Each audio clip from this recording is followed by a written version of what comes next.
The Messiah said, "When you come to know yourselves, then you will become known, and you will realize that it is you who are the sons of the living Father. But if you will not know yourselves, you dwell in poverty, and it is you who are that poverty."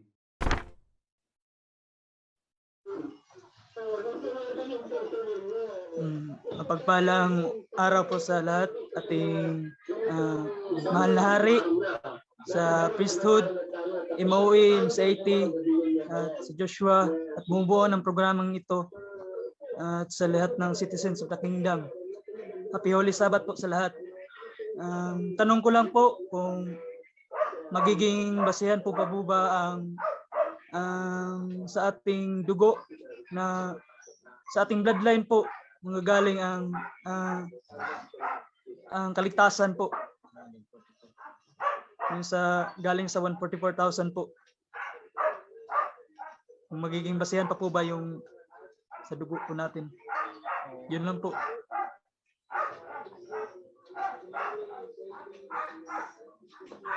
Brother Carlos, ang liwanagin lang po natin ang iyong katanungan. Ang katanungan niyo po ba ay kung sa ating lahi po ba, sa or bloodline? Yes po, yung kung magiging magmumula basihan po sa ating bloodline magiging po. basihan. Opo. So, yun po aming priest figure. Basihan po. Pakimute. Okay. Makahol na as. Ganito. Okay. Yung 144,000, kung titingnan nyo, is kukunin yan sa bawat tribe. 12,000 from each tribe. Kaya, 144,000. Ngayon, kung iniisip ninyo na ang tinutukoy dyan na each tribe is na andito ang each tribe sa sa atin, hindi po. Ephraim lang tayo. Itong mga tinuturo ninyong lumad, itong tinuturo ninyong hindi yan counted as one tribe, kundi isang clan. Isang lipi lang yan sa ilalim ng tribe ni Ephraim. Kasi kung pagbabasehan yan, sobra na pala. Kasi ang dami nating tribe, mahigit 100 yata yan na naandito sa atin eh. Mga cultural minorities. But those are mga lipi or clans. So, my direct answer is yes. Babasehan pa rin ang bloodline. Then nakasulat dyan na 12,000 from the tribe of Judah, 12,000 from the tribe of Simeon, and so on, and so on, and so on. So, babasihan pa rin yan. I hope I answered the question. Maraming salamat po aming kamahalan. Brother Carlos, may follow-up po ba kayo? Yes po, may follow-up pa po ako. Ito po kasi yung may nagsabi po kasi sa amin, isang kapatiran, hindi na po namin papangalanan. Pero sinabi po kasi niya, kasi po daw natatagpas yung mga priest, kasi po daw hindi po yun galing mismo sa totoong lahi ng mga yung Levites po. Yun po. So ang ibig po ba sabihin yung kaligtasan po daw mismo po ay doon po manggagaling sa totoo talaga pong mga Levites, at ang mga Israelita po doon po talaga doon daw manggagaling ang kaligtasan po. Yun lang po. Maraming salamat. Let me phrase the question. Ang kaligtasan ba ay manggagaling sa mga Levites? Ang sagot ko ay no.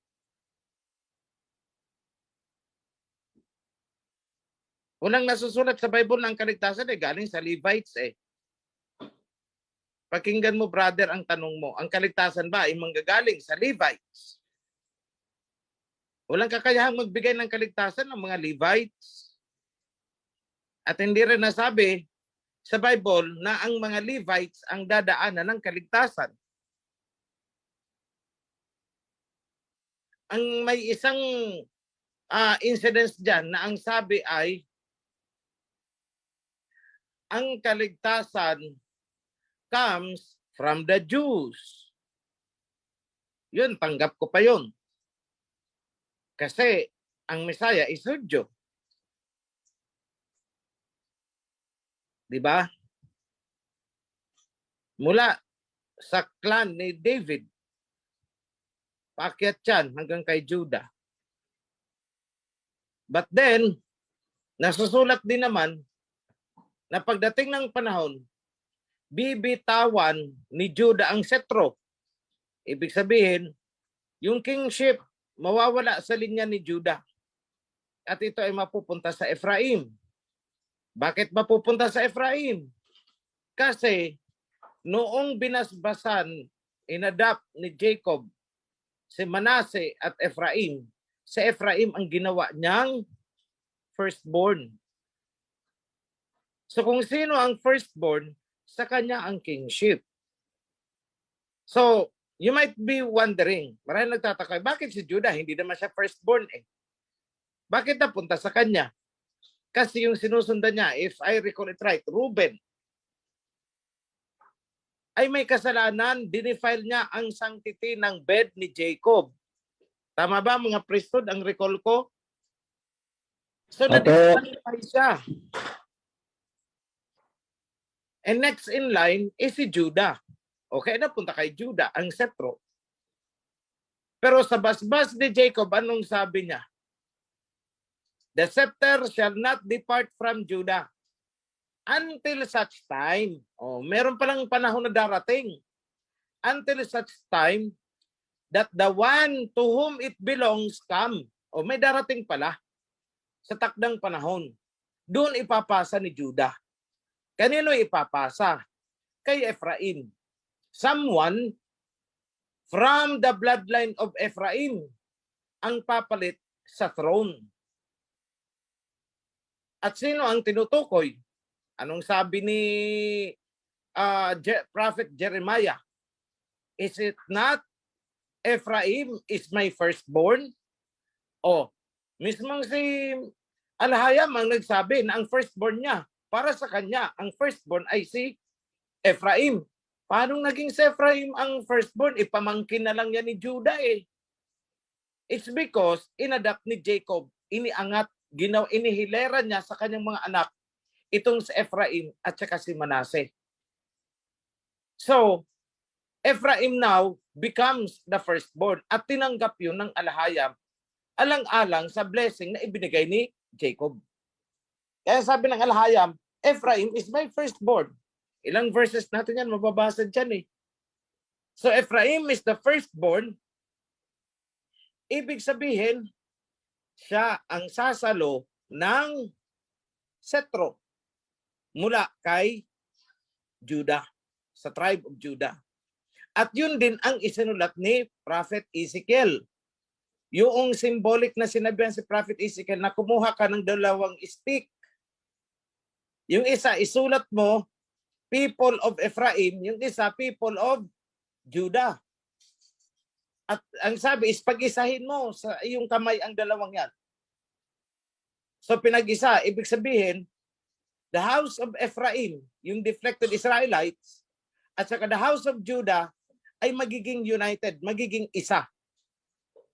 Yun ang explanation doon kay Prophet Ezekiel. Time will come na itong dalawang ito ay magiging isa. So if there is only one house, one kingdom, there will be only one king. Isang king lang. And that would be now from the bloodline of Ephraim. E nasan bang bloodline ni Ephraim? Andito po sa atin, tayo ang bloodline of Ephraim. At kapatid natin yung bloodline of Manasseh. Nasaan ang mga bloodline of Manasseh? Nandyan sa Missouri State. Pagitan ng China at saka India. Alam nila until now na sila ay galing sa Bene Manasseh. At tingnan yung itsura nila, kapatid, kapareho natin. Huwag lang magsasalita. Magtabi-tabi tayo. Walang itulak kabigin kung sino ang Manasseh, sino ang Ephraim. Huwag lang magsasalita. So ngayon, paano ko nasabi na tayo ay galing sa bloodline of Ephraim? Kasi ang sinabi dyan, Joseph will be a fruitful vine. At sinabi din sa Mika, Mika, mula sa Ephrata, that is, Ephraim, merong king na sisibol. Marami dyan verses that really describes na magiging king is from the tribe of Ephraim and no longer from the tribe of Judah. Dalawa lang naman yan eh. Tribe of Judah, tribe of Ephraim. Wala namang predict na panggagalingan yung king. It's only Judah or Ephraim. Hindi naman binanggit ang ibang mga tribes. So, ang one thing is clear, aalis ang setro sa tribe of Judah. Eh kanino lilipat? Eh dalawa lang naman sila. Eh di kay tribe of Ephraim. Ganun po kasimple mag-analyze niyan. You have to read between the lines. I hope I answered the question. Narinig na po ako, kapatid. Happy Yes po, Holy opo. Sabbath po, aming mahal na hari, aming mga priesthood, mga moderators, MCIT, lahat po ng namumuno ng kingdom, at sa lahat ko pong kapatid dito sa Kawan. Mahal na hari, nabanggit po ninyo kanina na kaya po ginawa ng Misaya na parable po ang mga sinasabi niya para hindi po maintindihan po ng ng mga Pariseyo, parang ganun po. So ang tanong ko po, mahal na hari, meron po kasi kaming kasama dito na Chinese ama po siya. Ngayon nagsabi po siya bakit ganito ang nangyayari sa mundo, sabi niya sa akin. Ngayon kasi nakakaintindi naman ako ng inchik, di sabi ko sa kanya, pinaliwanag ko sa kanya. Tapos po, mahal na hari, meron po akong ipinabasa sa kanya na Chinese Bible, English to Chinese. So, ang pinabasa ko po sa kanya para, maliwanagan po siya bakit ganito yung nangyayari sa mundo. Eh, yung nakasulat po sa Isaiah 24, verse 4 to 5. Yun po yung pinabasa ko sa kanya. Tama po ba yung nagkasalo po ba ako? Kasi sabi nga hindi naintindihan ng nasa labas yung nauunawaan ng Kawan. Lang po, kung mali po ba yung ginawa ko, mahal na hari. Yun lamang po.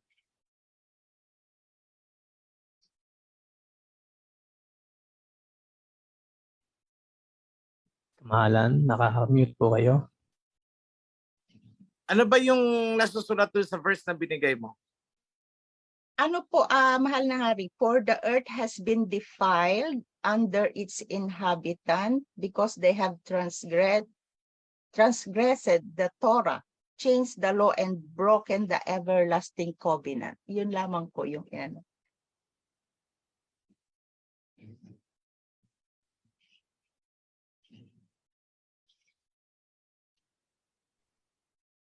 Naka-mute po kayo, kamahalan. Yung dapat mang ibigay kasi Chinese siya is yung nababanggit yung land of Sinim. Kasi Chinese siya para makarelate siya. land of sin. That they will become part of the covenant. Sinim. Opo. Sinim is Hindi ko po China. kasi alam ang version, mahal na hari. Paturo ko na lang dyan sa Saan po matata? Kasi nag-aas po kasi sila, mahal na hari. Sa Kaya, priesthood, alam nila yan. Alam nila yan kung saan yung sinim na yan. You ask the priesthood. Matutulungan ka nila. Hindi ko memoryado ang verse. It's there. sige po, mahal na hari. Many will be para called po, from sinim.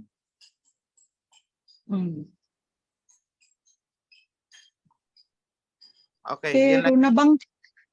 mahal na hari, nabanggit ko na po kay Lolo at Lola na ang lugar po nila ay Sinin. Kaya lang po itinago po ng ng mga nag-translate ng Biblia. Isaiah. Sige po. So, mahal na hari, okay lang po ba kasi ang translation yung NIV po ang nakasulat. Tingnan mo na lang sis kung sinim ang nakasulat sa NIV. Kasi ang sinim ay nakasulat sa King James. Baka sa NIV is as one. As one. Sige. Tingnan mo muna. Hanapin mo na yung sinim. Sa KJV, Opo, mahal na hari, adapt natin yun. Isaiah 49. Isaiah chapter 49 verse 12. See, they will come afar from the north, from some from the west, and some from the region of Aswan. Aswad. That is Sinim actually. Sinim, opo. Sa Masoretic text, Sinim. Christmas China po. Opo, mahal na hari. Okay. Thank you, bro. 49:12 pala, hindi 48:12.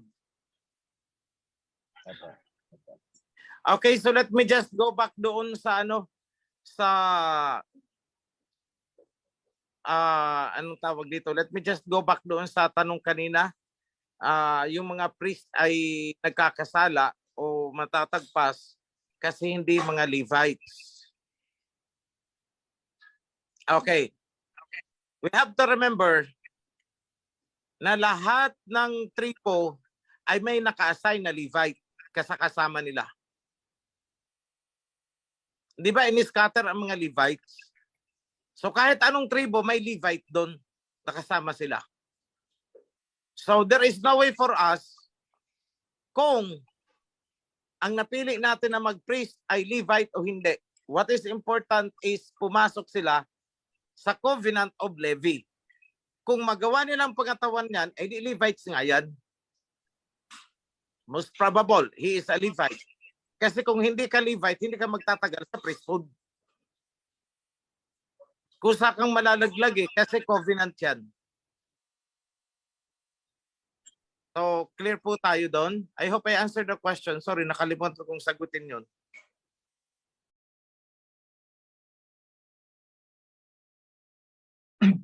Ito. Mapagpalang araw po ng Sabat sa lahat, sa mahal na hari, sa mga priest, sa lahat ng priest at sa citizen of the kingdom. Ang tanong ko lang po is ito. Tungkol dun po sa dalawang babae na biktima, or kung sino pa man po yung natuhog na tapos sa loob na sila ng kingdom nung nangyari yung mga bagay na yun. So hindi na po sila biblically available po, diba? Ibig po ba sabihin nun na hindi na sila pwede maghanap ng partner or habang buhay na nila yung dadalhin, or kung ayaw nila ng ganun, lalabas na lang sila? Kung nasa video nyo po yung, kung nasa in-upload nyo po na video yung sagot, doon ko na lang po hanapin para hindi na po kumain ng oras. Yun lang po. Okay. Biblically available pa rin yung dalawa because they are mere victims. Pero doon sa dalawang yun, isa lang ang biblically available kasi yung nauna, pinagre-reconcile namin sila at saka yung brother natin na kailangang mag-offering. Yun, kasi may pananagutan na siya doon na nauna. So, nagkalabuan sila nung una, kaya kumuha siya ng pangalawa. So, yung pangalawa is victim. Kasi tinanong ko siya, tinanong mo ba yung lalaki? Kung siya ay nakipag-isang laman na doon sa nauna sa'yo. Sabi niya, tinanong niya daw, anong sagot sa'yo? Hindi raw hindi kinonfess. Nag-deny daw yung lalaki. No, sinabi na wala pang nangyayari. So binigay ngayon nitong pangalawa yung sarili niya. So she is a victim. So sabihin na nating niloko siya. Something like that. So that is why yung lalaki kailangang mag-sin offering. Pero ang kanyang kaso ay hindi talaga adultery but rather sexual immorality or sexual promiscuity. Hindi adultery because hindi pa consummated talaga yung marriage kasi nag-object yung parents hindi naman nag-object yung parents ng babae. Ang sabi, iharap mo muna sa akin yung mga magulang mo. Yun ang sinabi ng magulang ng babae doon sa lalaki, which is hindi niya na itinuloy, hindi niya iniharap, pero ginalaw niya yung babae. So in that sense, that is an act of sexual activity outside of the blessings of marriage ng magulang, ng mga magulang. At nung siya ay humanap pa ng iba, that is already promiscuity. Pero yung the victim itself should not suffer because of the sin nung lalaki kasi may honest intention siya na alamin kung nagkaroon na ng nangyari. Ang sabi, wala daw. O di, so binigay niya ang sarili niya. Akala niya clear yung lalaki. That's why I am making this policy na mag-create kami ng database. Kapag may nililigawan ka o yung babae at may nangyari na sa kanila, you have to inform the registry. Ilalagay yan doon na itong lalaki na to ay meron ng unbreakable na responsibility sa babaeng ito. At lahat ng babae na lalapitan nitong lalaki, kung kailangan nilang bago nila ibigay, kasi kung talagang sabi natin playboy ito, eh di, magtatanong muna ang mga babae, o ito, gusto kong i-check ito, available pa ba o hindi na? Ang isasagot lang namin is positive or negative. Ibig sabihin, kung may positive record dito, hindi na yan available. Huwag ka nang papatol dyan. Pag sinabing clear, okay, sige, go, clear eh. So, we are going to keep that updated. And for the benefit of the doubt, bago namin isabihan na clear to go, eh ipapatawag muna namin ang lalaki. O nililigawan mo pala ito, nag-inquire sa amin. Anong latest status mo? Ikaw ba ay clear o baka hindi ka lang nakapag-update ng record sa amin? Clear ka pa ba? Ganito, ganito. Kasi pag sinabi niyang, oo, clear ako, wala akong naging activity, eh di, magbibigay tayo ng go signal dito sa babae. Okay, so you are safe to go na sumama dyan. At if it turns out na niloko tayo nitong lalaki na pati tayo ay naipasubo natin itong babae, then that guy should be kicked out from the kingdom. So ganyan po ang ating magiging protocol. I want that have implemented. That will be confidential. Hindi naman namin sasabihin kung sinong karelasyon, and not just anyone can ask, ito bang lalaking ito ay meron ng karelasyon. Ang tanong muna namin din, bakit mo itinatanong? Kasi lumiligaw sa akin. O sige, tanungin muna namin ang lalaki kung nanliligaw nga sa'yo, bago kami magbibigay ng impormasyon. Kasi those things are private. So I will train people to handle this. Hindi yung ito bang lalaki ito, may karelasyon, wala. Ay, ayon dito sa record, siya ay may karelasyon na. Hindi pwede yun. Ang unang tanong dyan, bakit nyo po itinatanong? Kasi nanliligaw po sa akin. Patunayan mo na nanliligaw nga sa'yo. Ipatawag natin ang lalaki. O, totoo ba? Nanililigawan mo itong babae, kaya nag-inquire sa amin kung safe ka pa. Eh, ang sagot ng lalaki, hindi naman ako nanliligaw dyan. At least nalinawan yung babae, hindi naman pala nanliligaw sa'yo eh. So, ganyan po ang magiging mechanism natin para maiwasan itong out of deceit o deception. Panluloko na, ay ako'y single at ako'y available, biblically free ako. Yung pala nakatatlo na. Yung mga hindi pa rin maiwasan ang ganyan eh. Yung mga ugaling sa labas, dadalhin pa dito sa loob. So we are protecting the innocent. While we kick out yung mga talagang may mga gawain na hindi kaaya-aya. Sa first offense, pwedeng patawarin si lalaki. O kaya si babae. Pero depende sa titingnan natin kung kailangan i-grounded yung babae. Maraming kailangan i-consider yan. I could not explain right away dito. So yan lang po ang mga kapatid. That project will be on development and maraming kailangan upuan yan eh. Yung mga clear-cut policies, isa-simplify natin. And it may not cure entirely yung sin of the flesh sa kawan, but it will somehow decrease the incidents. Mababawasan ang mga pangyayari.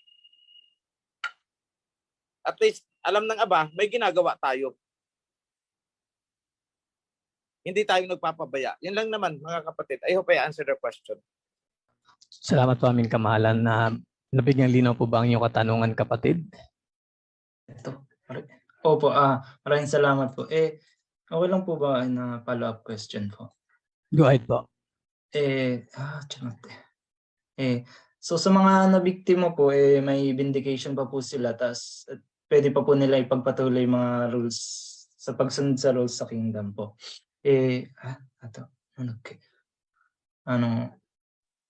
lang Of po. course, tuloy. Kasi ito po kasing naisip na pumasok lang po sa isip ko is kapag yung lock is, yung nasusian na yung isang lock tapos hindi na pwedeng susian ng hindi na pwedeng susian ng ibang susi yung lock kasi parang magiging useless na yung lock. Ang nasa isip ko po kasi kapag yung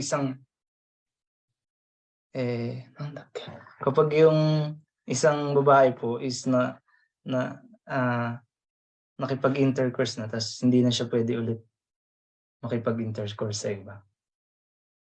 Kasi nasa loob sila ng since na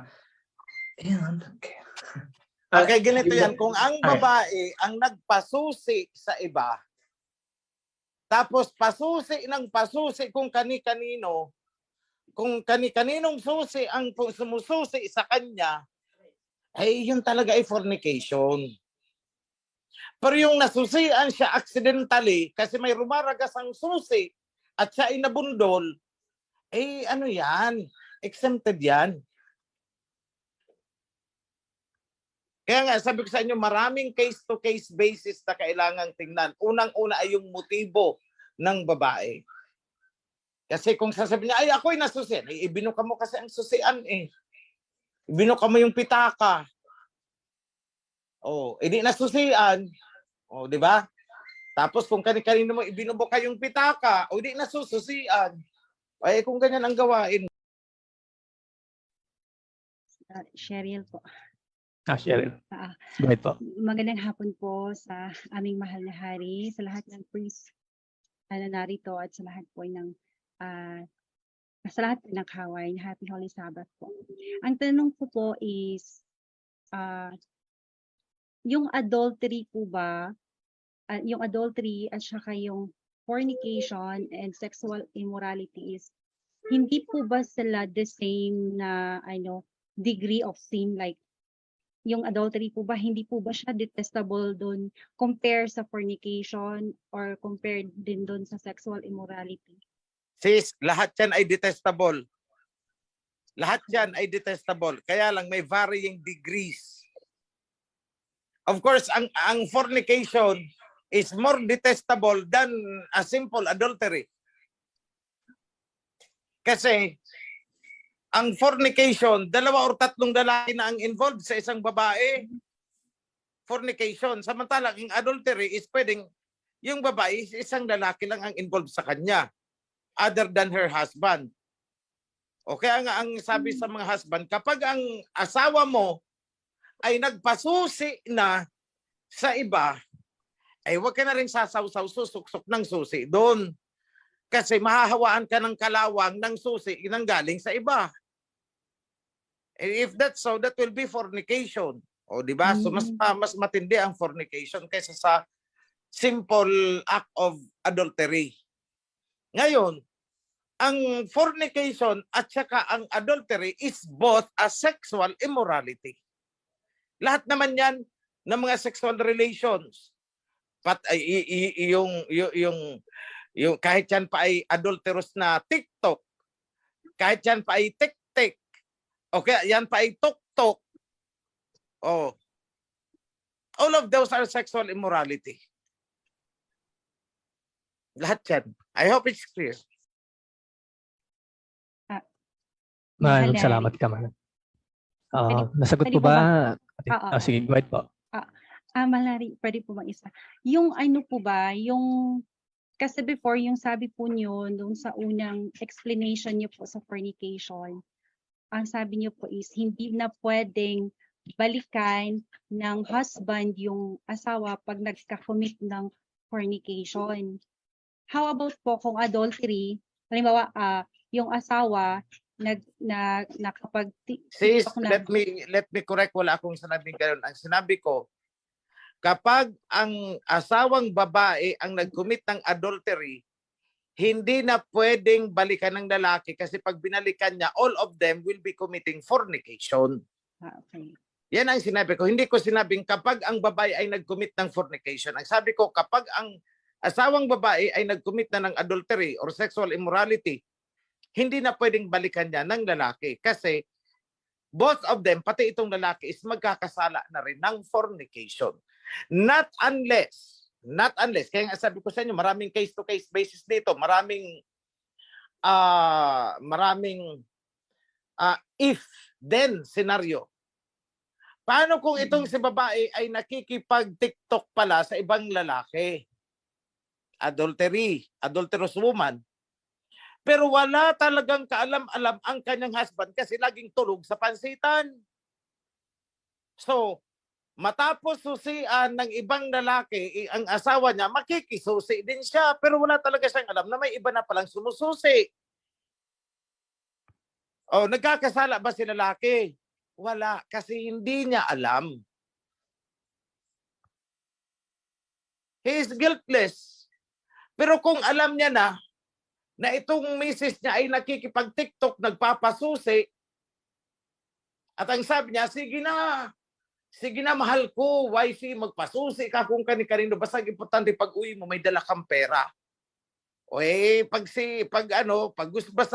gusto ko rin, sususi pa din ako sa'yo. O ayan, that is fornication. Guilty dyan, pati ang husband.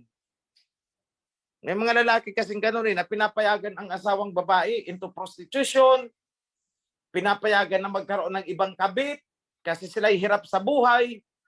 Ang babae ang dumidiskarte, pag uwi may dala na kung ano-ano, may pera na, at kung medyo mayaman ang nagsususi na iba sa asawa niya, sa wife niya, binigyan ng kotse, pati siya nakakadrive. So ang kinalalabasan, pag gustong susian ang asawa niya nung kabit, si husband pa ang nagdadrive, naghahatid.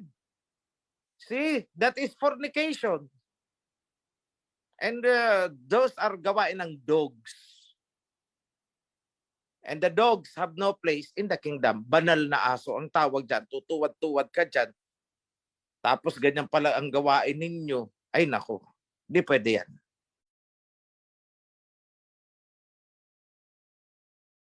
Ito naman po, may katanungan para po sa Mahal na Hari. Nabanggit niyo po na maraming aklat na bubuklatin. Halimbawa ay ang aklat ng buhay. Hingi po ako ng kalinawan, yung mga kasalanan na nagawa ko noong wala pa ako sa kawan, ngayon na nandito na sa kawan, ay nag-ask naman siya ng forgiveness at nagsasagawa properly, sincerely, nag-ask forgiveness during sa Day of Atonement. Ang tanong po niya is, recorded pa po ba iyon o nabura na po yun? Maraming salamat po doon sa Book of Life dahil we have a record ng mga ginagawa po natin. Nabubura po daw ba yun? Tapos nalinis siya.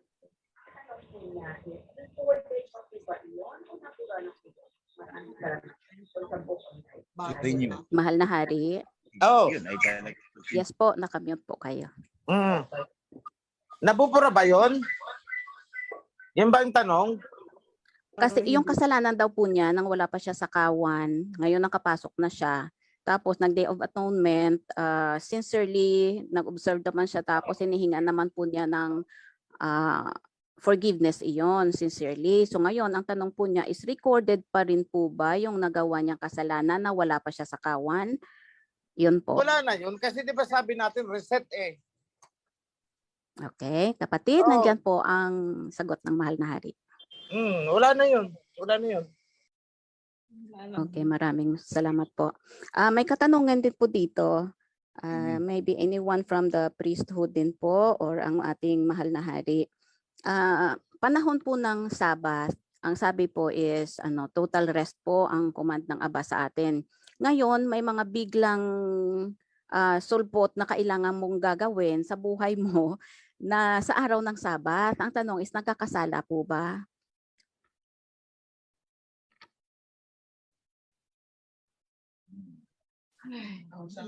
Total rest. Oo, kasi total rest po yung O, Sabat. ganito yan. O, araw ng Sabat, bigla kang dinatnan. Wala kang dalang new text. Wala kang dalang Modest. So, tumakbo ka sa Mercury. Bumili ka ng Modest. Nagkasala ka ba? Ang sagot ay hindi. Yun. Okay po. Maraming salamat po. Kasi may ano pa dito, yung iba kasi related din dito. Let's say may hayop po sila, biglang umulan, di kailangan nilang takbuhin po at saka isilong. Nagkakasala po daw ba sila kasi Sabat po? Clear na ang sinabi dyan. Kung ang tupa mo, ang kamilyo mo ay nahulog sa araw ng Sabat, hanguin mo. Hindi kasalanan yun. Yata. Maraming salamat po sa kasagutan. So kapatid, nasagot na po ng mahal na hari. I hope sa lahat ng mga concerning related to that question. So yun na po. So have peace. Garon po tayo kayo ng peace. Ang oras po natin ngayon is 1:43 na ng hapon sa Ophir.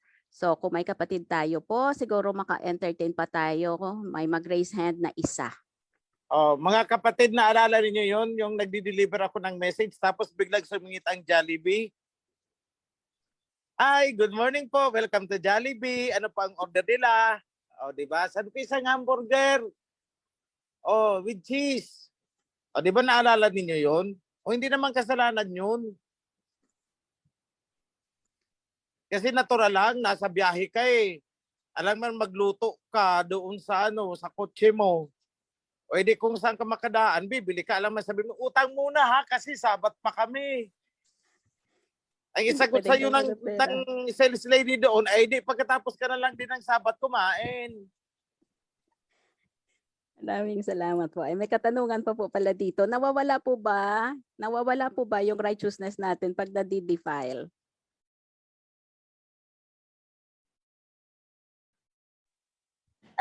Kung saan ka na-defile, yung righteousness mo doon ang nawala. Na-defile ka eh. Pero conforme sa defilement ha, kaya nga sabi ko sa inyo, ang pag-interpret ng law is maraming case-to-case basis dyan kasi hindi pare-pareho. Pag sinabi natin defilement is pare-pareho. No. May mga defilement dyan na na-defile ka. Kunwari, hindi mo naman alam na may patay pala doon. Napaakyat ka dahil biglang umulan, tumakbo ka sa bahay na yun. Pag-check mo, may patay pala. Di-defile ka. Nawala na ba ang righteous mo? Siyempre hindi. Kaya ang pag-interpret niyan, we have to meet halfway between what is ideal according to the law and what is practical in reality. Kasi kung titingnan mo ang law, hindi ka pwedeng umupo sa inupuan ng may regla. Noon yun, nung nagkakalat pa sila dahil wala pang Modest. Ngayon may Modest na eh. Di ba? Nakuha nyo mga kapatid? Opo, maraming salamat po, mahal na hari. May katanungan pa po dito. Ito po, humihingi lang po ng advice. Ano po yung gagawin sa isang kapatiran na nagsasabi daw na ang tithes daw po, pareho lang doon sa Babylonian. Mas maano pa daw sa atin dito kasi 30%, 3 po yung tithes. Paano po ba siya namin papaliwanagan ng tama? Kasi po wala naman po siya expenses sa sweldo niya. Maraming salamat. Ganito yan. Paano namang nasasabi na kapareho sa Babylonian? Ibig ba sabihin, ganito, kapag tayo ay nag-observe ng Sabat at ang mga Babylonian ay nag-observe din ng Sabat, ibig sabihin ang Sabat ay hindi na natin pwedeng observe kasi ginagawa din ng Babylonian. Ganun ba ang mentality nyo? Hindi nyo ba alam na gaya-gaya, puto-maya yan? Lahat ng ginagawa natin ay gagaya-gayahin nila. So anong gagawin natin? I-stop natin kasi ginagawa na ng Babylonian. Ganun ba?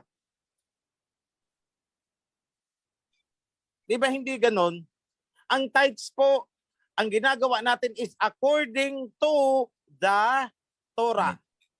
Lahat ng ginawa natin. Yung Babylonians, tanungin nyo kung according to the Torah din ba? Bakit sila nagtatites? Ang pagtatites is bahagi ng covenant. Ayaw nila ng covenant. Bakit sila nagtatites? Nakuha nyo mga kapatid? Yan. So wag niyong Maraming salamat questionin po. bakit tayo nagtatights. Ang questionin ninyo, bakit sila nagtatights? Sila ang tanongin niyo, bakit kayo nagtatights? Eh wala naman kayong covenant. Ang tights is because you are following the covenant. Eh wala naman kayong covenant eh. Ayaw niyo ng covenant. O bakit nagkukonekta kayo ng tights? O di ba ganun yun? Hindi pa ako galit. Nagpapaliwanag lang. Maraming salamat po, mahal na hari. Oo, may isa pa. It's 1:47 ang oras po sa offer ngayon, mga kapatid. Mahal na hari, tanong lang po, kasali ba ang Indonesia at Malaysia sa lahi ni Ephraim? Kasi sabi sa kasaysayan, isang lahi lang daw tayo. Salamat po. Hindi po ang lupa ang kasali sa tribo, kundi yung tao na nakatira doon sa lupa na yun. Kahit ang Amerika, may mga, pwede na, if that is your binding, ibig sabihin lahat ng mga nasa Amerika ay hindi kasali sa covenant. Eh paano yung mga napadpad doon? Eh di ba't in-scatter ang Israelites? So ibig bang sabihin, hindi na sila kasali sa covenant? Kasali sila sa covenant. But America as a nation is not. Nakuha ninyo? Ang Amerika bilang bansa ay hindi. So ang pinag-uusapan natin dito sa covenant ay yung tao, hindi yung bansa. Kundi yung mga tao na nakatira doon. Eh paano pala kung tayo, ilan ang Pilipino sa abroad na they are Ephraimites.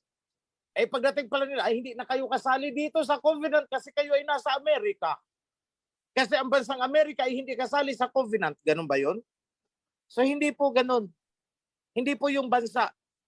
Kundi yung mga taong nakatira sa bansa. Because ang bansa is nagpapalit-palit ang pangalan niyan. Di ba? Magandang hapon po, kamahalan at sa mga prisod at sa mga kapatiran na nandito sa Zoom ngayon. May isang concern lang po ako tungkol doon sa mga defilement saka yung sin, yung kasalanan.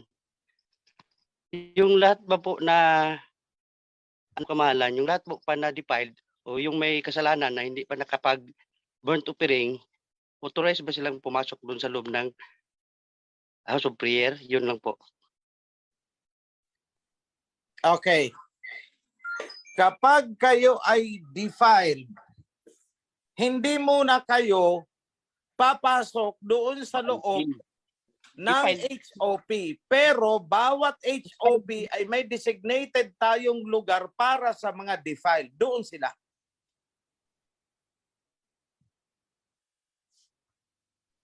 Nakuha niyo na po ang sagot ko? Nasagot po ba?